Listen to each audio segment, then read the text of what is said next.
제가 지난주 새생명 축제 때 나사로의 이야기를 통해 나사로의 죽음이 바로 예수님의 죽음이었고, 또한 나사로가 누워 있었던 그 무덤에 예수님이 들어가시게 됨을 말씀을 드렸습니다. 그런데 예수님께서 나사로야 나오너라 라고 선포하신 그 선포는 단순히 그분이 하나님이시기 때문에 하나님의 능력으로 그 한 죽은 사람을 살린 그 정도의 일이 아니다 그랬습니다. 그분은 구원자로서 나사로가 살아나려면 자신이 죽어져야 되고 자신이 나사로가 누워졌던 그 무덤으로 들어가야 함을 아시면서도 나사로야 나오너라 고백하고 계신 것입니다. 사랑하는 성도님들, 우리가 읽는 이 성경은요, 우리가 생각하는 것보다 훨씬 치밀합니다. 훨씬 조직적입니다. 우리가 다 이해를 못해서 그렇지, 우리가 좀 더 연구하고 좀 더 깊이 파면요, 성경이 이렇게 연결되는구나 라는 걸 알게 됩니다. 여러분, 어떤 드라마를 즐겨보셨습니까? 여러분이 재밌게 봤던 드라마 뒤에는요, 그 극본을 아주 탄탄하게 구성한 김수현이나 김은숙 같은 작가가 그 뒤에 숨어 있습니다. 제가 한마디 하면 여러분 다 생각날걸요. 이 안에 너 있다, 이러면 다 아시잖아요. 그 대사 한마디가 그냥 나온 게 아니라 아주 치밀한 구성 속에서 나왔다는 겁니다. 그 김은숙 작가, 김수현 작가와 비교할 수 없는 놀라운 작가이신 성령께서 특별히 요한이라는 이 신학자를 통해서 이 요한복음을 얼마나 탄탄하게 구성하셔서 예수가 생명이다, 예수가 구원자다, 예수가 그리스도다라는 것을 우리에게 가르쳐 주고 있는지 모릅니다.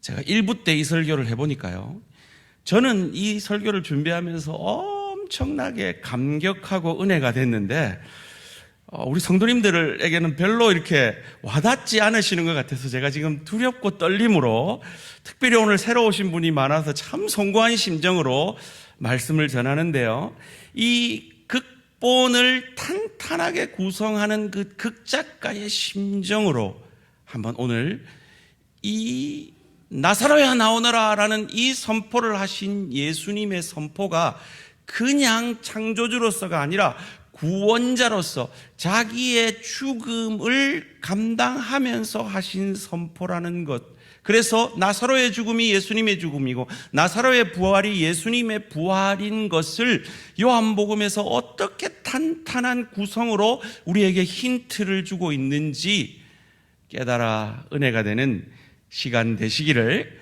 주님의 이름으로 축원합니다.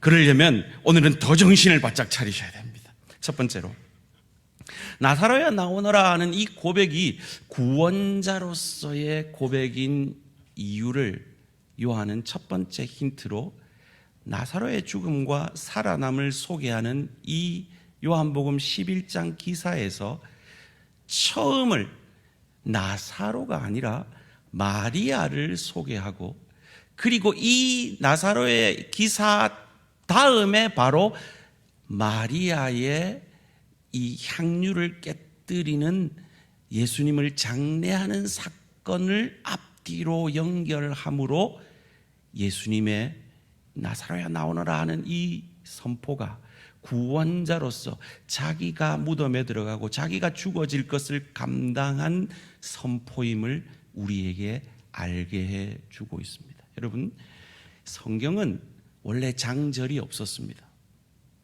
그런데 어느 순간 어떤 신학자들이 찾기 쉽게 하려고 장절을 만들었어요. 그러니까 10장, 11장, 12장이 딴 얘기가 아니라 쭉 이어지는 얘기라는 거예요.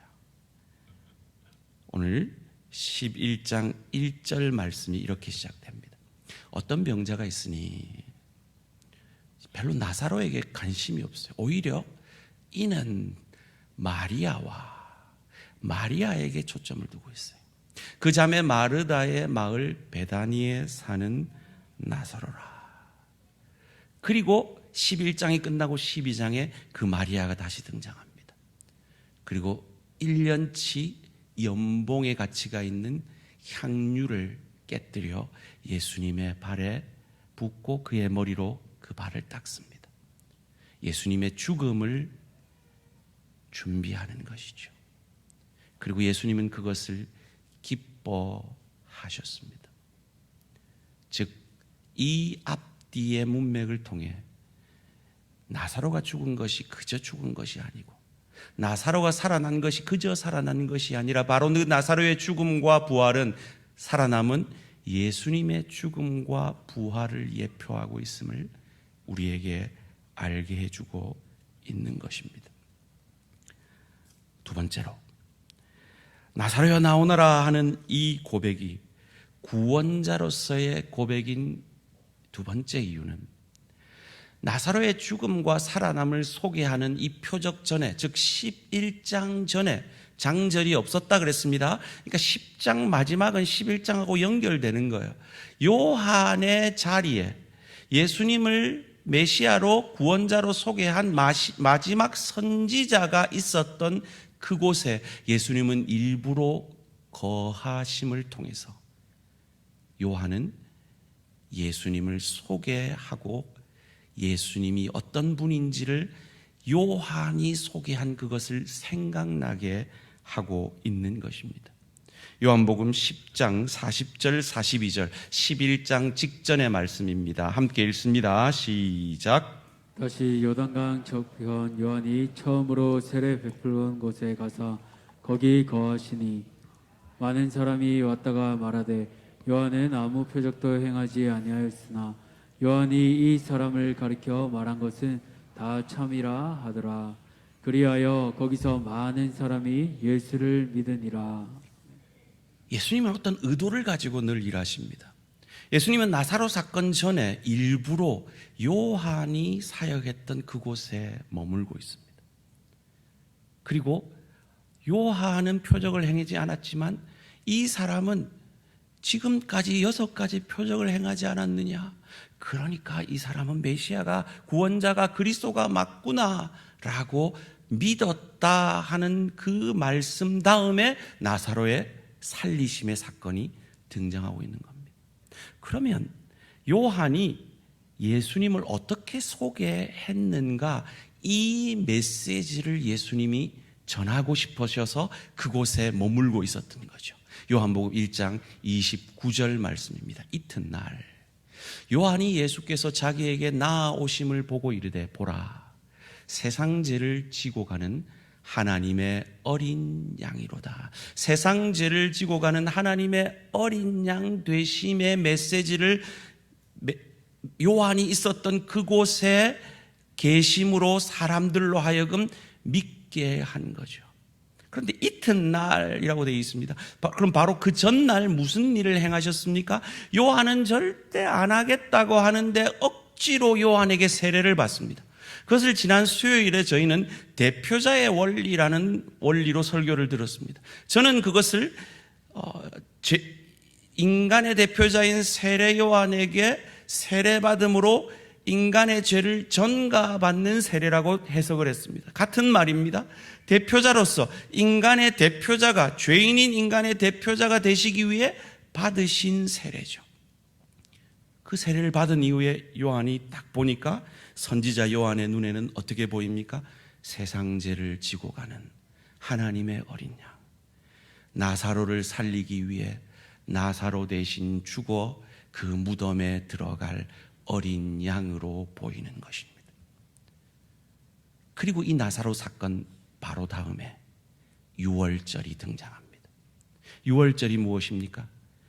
모든 첫째 난 것은 다 죽어 마땅한데 어린 양의 피를 바른 그 문설주의 피를 보고 하나님의 사자가 이스라엘 백성들의 집은 건너뛰었다, 유월했다. 그래서 유월절이 이어서 나오는 이유가 바로 이 나사로의 죽음이 예수님의 죽음이고 나사로의 살아남이 예수님의 부활이고 이 예수님의 십자가와 부활로 말미암아 우리가 하나님의 저주 앞에 심판 앞에 건너뛰게 되는 유월하게 되어지는 은혜를 구원을 받게 됨을 우리에게 가르쳐 주고 있는 것입니다. 여러분, 이 성령님의 요한을 통한 이 완벽한 시나리오가 감동이 안 되십니까? 좀 감동된다는 표정을 해주셔야지. 저는 너무 감동됐어요. 제 설명이 부족해서 여러분이 감동이 안 되신다면 그건 어쩔 수 없는데 이게 이해가 되신다면 감동이 안 될 수 없는 거예요. 예수님이 6가지 표적을 통해서 사람들이 착각을 했죠. 예수님은 저 오병이어를 통해 우리를 먹이는 정치적 메시아인가 보다, 경제적 메시아인가 보다, 저 사람 있으면 우물 필요 없겠다, 막 그런 현실적인 문제에서만 예수님을 생각하다가 나사로 앞에는, 죽은 자가 살아나는 이 사건 앞에는 예수님의 죽으심과 부활을 생각하지 않을 수 없었던 거죠. 세 번째로, 나사로야 나오너라 라고 선포한 이 선포가 구원자로서의 선포인 이유를 이제는 요한은 날짜를 통해서 우리에게 힌트를 주기 시작합니다. 즉 나사로의 죽음과 살아남을 소개하는 이 11장과 가나의 혼인잔치의 표적과 날짜의 힌트를 통해서 그 망한 결혼식을 살려내는, 마치 우리의 신랑이신 주님과 우리의 결혼식이 죄로 말미암아 망했는데 그 결혼식을 살려내는 그 장면과 오늘 나사로를 살리는 이 장면과 예수님의 십자가 부활의 장면을 동일한 날짜선상에 둠으로 우리에게 깨닫게 하고 있다는 겁니다. 요한복음 2장 1절 가나 혼인잔치입니다. 사흘째 되던 날, 굳이 안 써도 되는 사흘째 되던 날에 이 놀라운 표적이 행하여졌음을 요한은 성령의 편집을 통해, 성령의 완벽한 앞뒤 조화를 통해 기록하고 있는 겁니다. 그리고 이 동일한 말씀을 예수님의 지체하심을 말하고 있는 요한복음 11장 6절에서도 말합니다. 나사로가 병들었다 함을 들으시고 그 계시던 곳에 이틀을 더 유하시고, 이틀을 더 유하고 가셨습니다. 그럼 며칠째 가셨죠? 사흘째 가신 것이죠. 예수님이 며칠째 살아나셨죠? 사흘째 살아나신 거예요. 요나가 며칠째 나왔죠? 사흘째 나왔죠. 요나의 표적 외에는 보여줄 표적이 없다라고 한 이 완벽한 편집과 조화를 통해 예수님의 죽음이 바로 나사로의 죽음이고 예수님의 부활이 바로 나사로의 살아남이고 그 예수님의 십자가와 부활을 통해 저와 여러분이 살아나고 부활하게 된다는 것을 알려주심을 믿으시기를 주님의 이름으로 축원합니다. 이 사건은 마치 에스겔 37장에 마른 뼈들이 살아나서 살이 붙고 살아나는 그것과 같은 역사가 바로 이 나사로 사건인 것입니다. 그래서 예수님이 영광을 받으시겠다고, 이 나사로의 죽음을 통해 부활의 영광을 자신이 받으실 것임을 이렇게 11장 4절에서 말씀해 주고 있습니다. 함께 읽습니다. 시작. 예수께서 들으시고 이르시되 이 병은 죽을 병이 아니라 하나님의 영광을 위함이요 하나님의 아들이 이로 말미암아 영광을 받게 하려 함이라 하시더라. 하나님의 영광이 뭡니까? 하나님의 영광은 부활입니다. 죽은 자에게서 부활한 그 영광을 이 사건을 통해 보여주겠다는 것이죠. 심지어 예수님이 뭐라고까지 얘기하느냐 하면, 내가 일찍 안 가서 나사로가 죽을 그때 내가 그 자리에 있지 않은 게 기쁘다라고 얘기합니다. 완전 속상할 일이죠. 우리는 속상한데, 마리아와 마르다는 속상한데 예수님은 그걸 기뻐합니다. 왜요? 그것을 통해 믿게 하려고 하기 때문에요. 14절 15절 말씀입니다. 예수께서 밝히 이르시되 나사로가 죽었느니라. 내가 거기 있지 아니한 것을 너희를 위하여 기뻐하노니 이는 너희로 믿게 하려 함이라. 그러나 그에게로 가자 하시니. 하나님의 이 놀라운 계획 앞에 사람들은 뭐라고 말합니까? 37절 말씀입니다. 그중 어떤 이는 말하되 맹인의 눈을 뜨게 한 이 사람이, 6번째 표적을 행한 이 사람이 7번째 표적 가운데도 죽기 전에 가서 그 병 낫게 할 수 있지 않았느냐? 그러면 그 사람은 죽지 않게 할 수 없었더냐라고 하고 있죠. 하나님의 넓고 깊고 크게 일하시는 계획을 모르기 때문이죠. 여러분도 지금 이렇게 말하고 있지 않습니까? 하나님 좀 나 부자 되게 해 주셨더라면, 나 좀 건강하게 해 주셨더라면, 우리 자녀 좀 잘 되게 해 주셨더라면, 하나님 왜 내 생각하고 달라요? 왜 내 기도 안 들어주세요? 라고 동일하게 말하고 있지 않습니까? 이 나사로의 죽음 앞에 많은 사람이 웁니다. 33절 말씀입니다. 예수께서 그가 우는 것과 또 함께 온 유대인들이 우는 것을 보시고 심령의 비통히 여기시고 불쌍히 여기사. 여러분, 우는 사람 보면 같이 측은하거든요. 제가 설교하다가 가끔 우는 분들을 봐요. 그럼 저도 울컥해요. 그게 인지상정인데 예수님은 통분히 여기셨대요. 38절에도 말합니다. 이에 예수께서 다시 속으로 비통히 여기시며 무덤에 가시니 무덤이 굴이라 돌로 막았거늘. 이 통분히 여긴다, 비통히 여긴다는 말은 원문이에요. 강한 분노와 불쾌감으로 호되게 꾸짖는 겁니다. 니들 내가 죽은 자 살려낼지 못 믿어? 나 불쾌해? 라고 하시는 게 아니라 이들을 울게 할 수밖에 없는 사망의 권세에 대해서 꾸짖고 계신 거죠. 그 사망의 권세를 내가 이길 것이다. 이들로 하여금 이 사망에 매이지 않게 할 것이다. 나사로를 살리는 것처럼 이들을, 나를 믿는 이들을 내가 살려낼 것이다. 더 이상 사망이 이들을 좌지우지하지 못하게 할 것이다. 라고 통분히 여기시는 겁니다. 마지막으로 나사로야 나오너라 하는 이 선포가 구원자로서의 자신의 죽음을 각오한 고백인 이유는 나사로의 살아남과 예수님의 부활은 요한이 성령의 인도하심으로 의도적으로 너무 유사하게 고백을 하고 있습니다.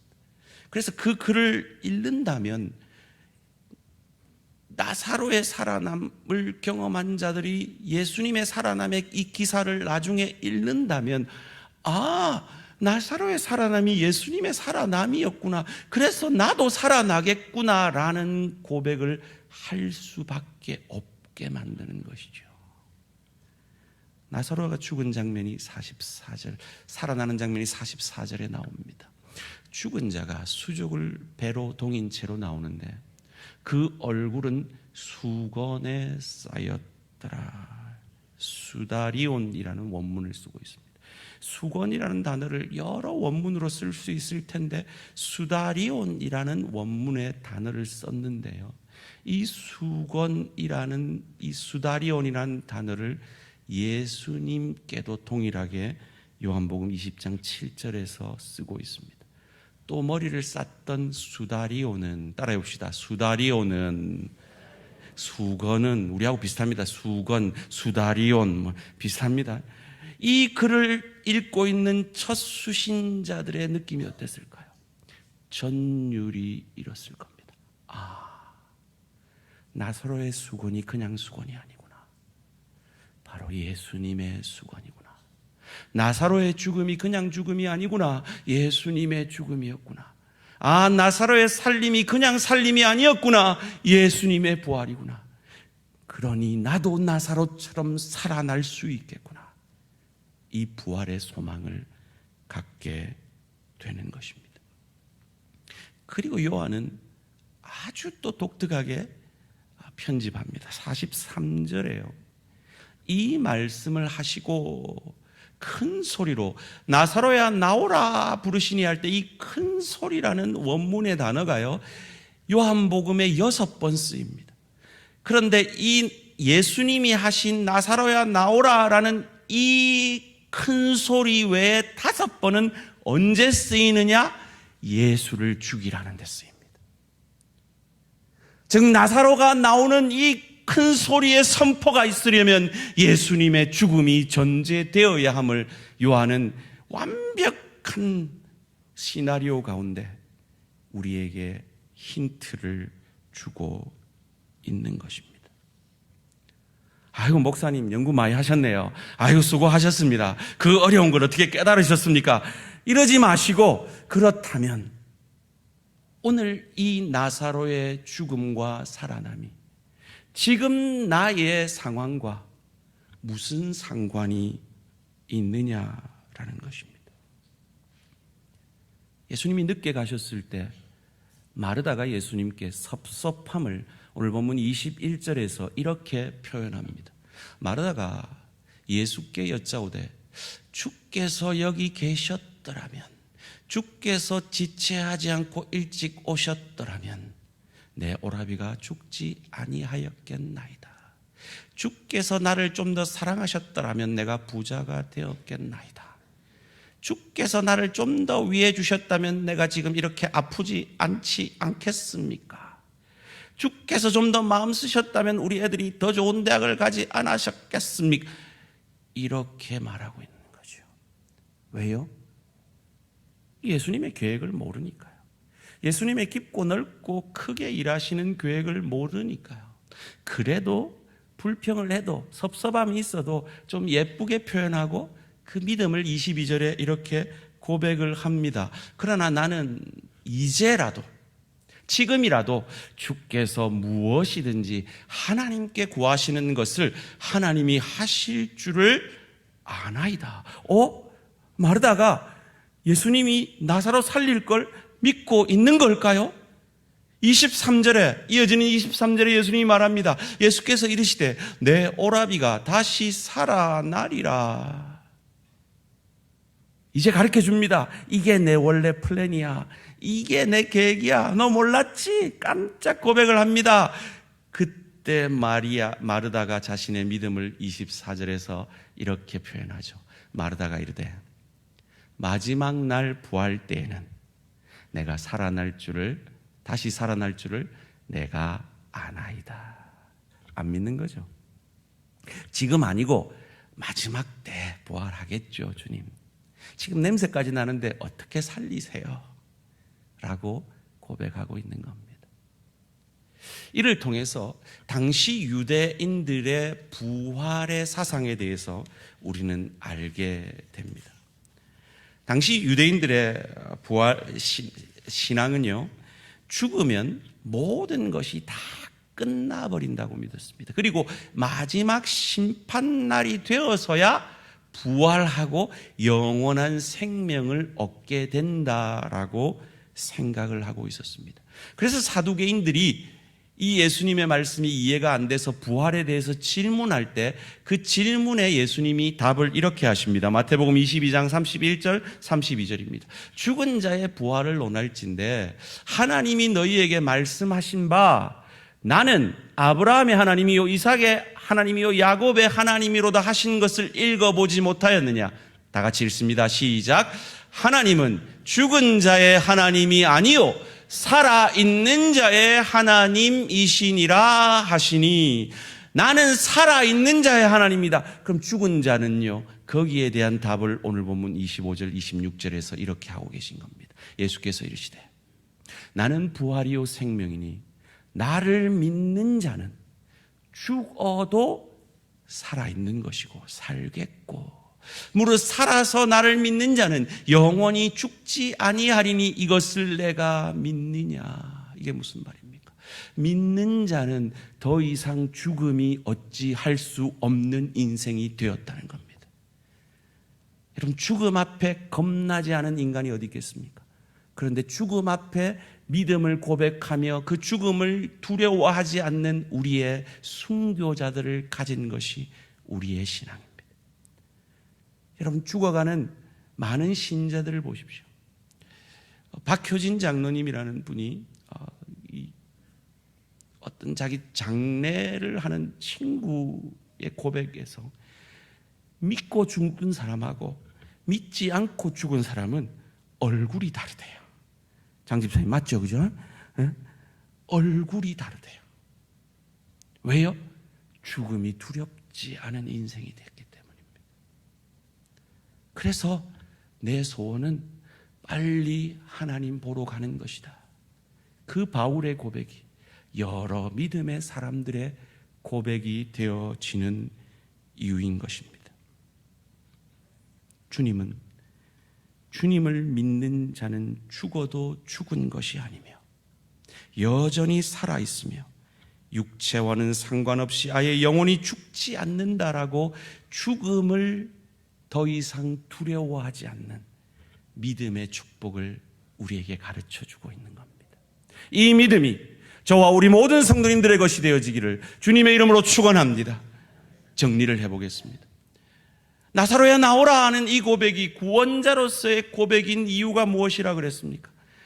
요한은 완벽한 편집을 통해서 이 나사로의 죽음을 말하기 전에 마리아의 고백을 하게 하고 마리아를 주인공으로 등장시키고 이 기사 이후에 바로 마리아의 장례를 준비하는 노동자의 1년 연봉이나 되는 그 향유를 아낌없이 예수님을 장례를 준비하며 그 발에 쏟는 이 경제학적으로는 말도 안 되는 이 일을 하는 것을 축복하며 이 일이 주님 오시는 그날까지 전파되리라 축복하신 이유가 바로 이 나사로야 나오라는 이 고백이 바로 구원자로서 자신의 죽음과 자신의 부활을 말씀하고 있는 것이었기 때문입니다. 그리고 예수님은 이 표적을 행하기 전에 요한의 자리로 가서 그가 세상 죄를 지고 가는 하나님의 어린 양, 유월절 어린 양 되심을, 구원자 되심을 우리에게 소개해 주므로 이 나사로의 죽음과 부활이 단순히 나사로의 죽음과 살아남이 아니라 예수님의 나를 향한 죽음과 부활임을 우리에게 말씀해 주었던 겁니다. 그리고 나사로의 죽음과 살아남을 소개하는 이 기사의 날짜들과 가나 혼인잔치의 날짜들과 예수님의 십자가 부활의 날짜들을 동일하게 맞춤으로 이 나사로의 죽음과 부활이 바로 예수님의 죽음과 부활인 것을 우리로 알게 하였고, 나사로의 살아난 그 장면과 예수님의 부활의 그 장면을 수건이라는 그 매체를 통하여서, 큰 소리라는 그 매체를 통하여서 예수님의 죽음이 바로 나사로의 살아남의 전제가 되어짐을 우리에게 가르쳐 준 것입니다. 감동이 되시죠? 내만 감동이 됩니까? 이 완벽한 시나리오가 감동이 되십니까? 이것이 감동이 되신다면 믿으십시오. 이 완벽한 하나님의 구원을 향한 열심이 저와 여러분을 향하여서 시작하셨고 완성의 때까지 완벽하게 완성될 것임을 믿으시기를 주님의 이름으로 축원합니다. 이것이 우리의 감동인 겁니다. 그래서 죽음이 두렵지 않은 겁니다. 그래서 가난이 두렵지 않은 겁니다. 그래서 병이 두렵지 않은 겁니다.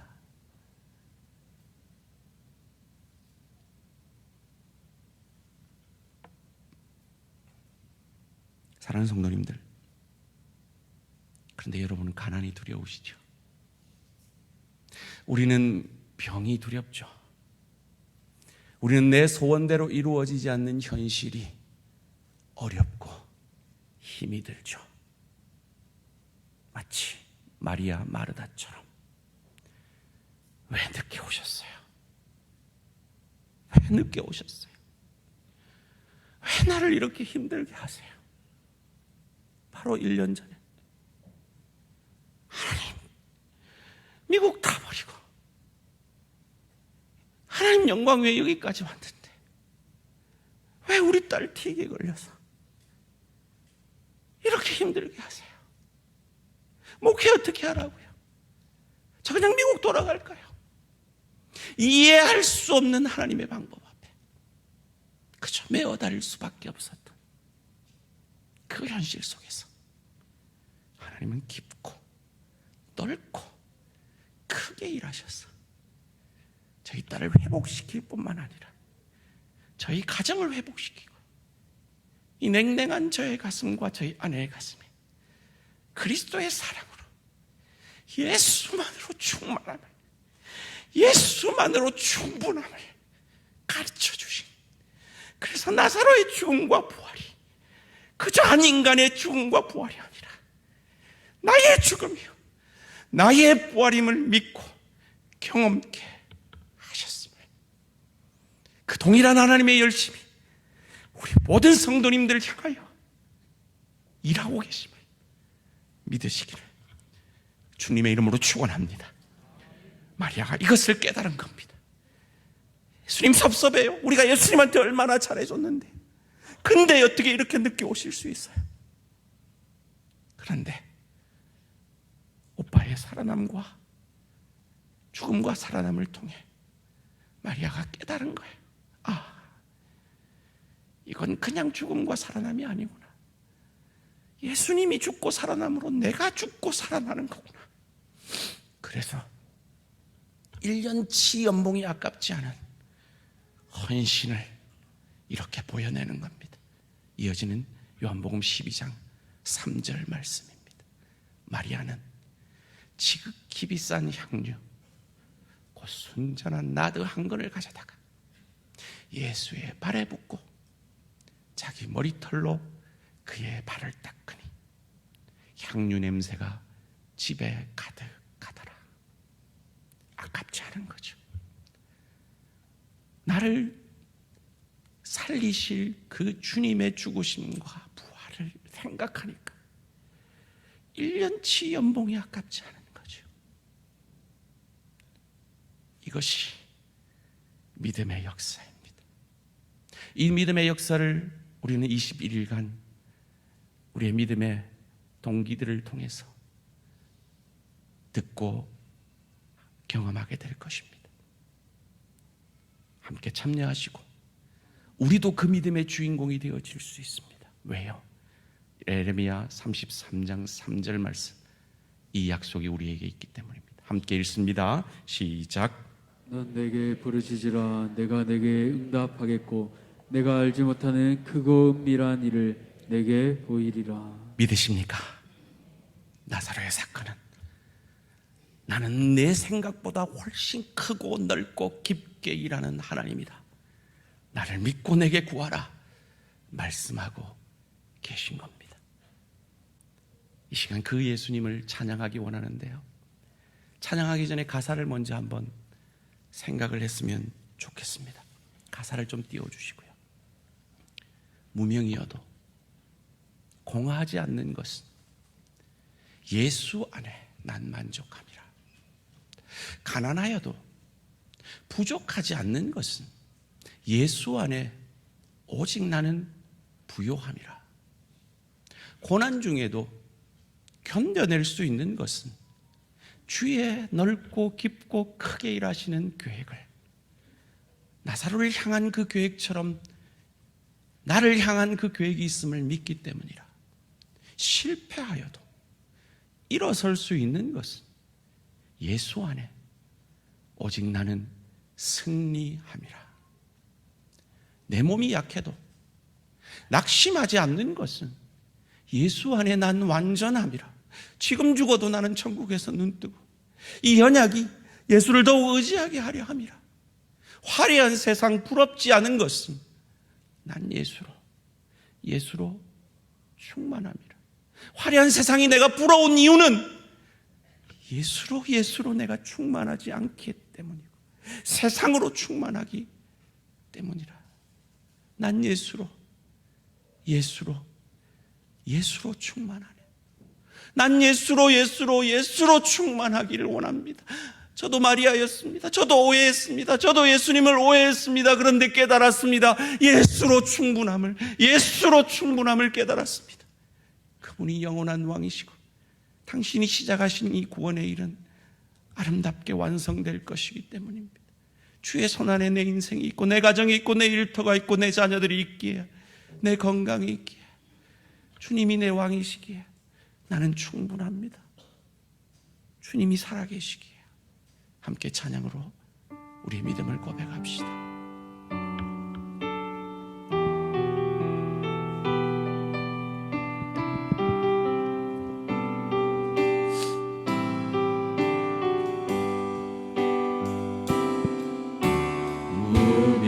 무명이어도 공허하지 않은 것은 예수 안에 난 만족함이라.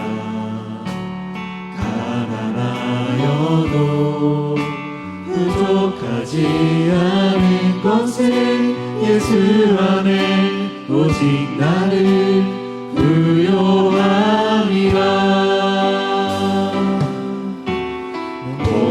주대로 견뎌낼 수 있는 것은 주의 계획 믿기 때문이라. 실패하여도 일어설 수 있는 것은 예수 안에 오직 나는 승리함이라. 난 예수로